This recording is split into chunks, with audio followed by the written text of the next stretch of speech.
Hello भाई, देखिए चैन का प्लेट सारा खुल गया है, ये देख रही है, देखिए इसका बोलिंग का बूस्ट खुलना बाकी है।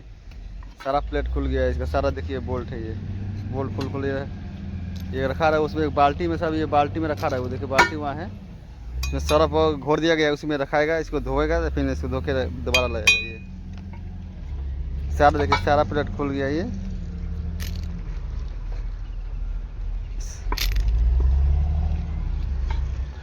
अब ये लिंक का बूस्ट जो है, ये सारा ये पिन अलग होगा, ये सारा जितना सारा ये अलग होगा, तब आपको वीडियो बनाएंगे फिर आपको दिखाएंगे आपको, ठीक है।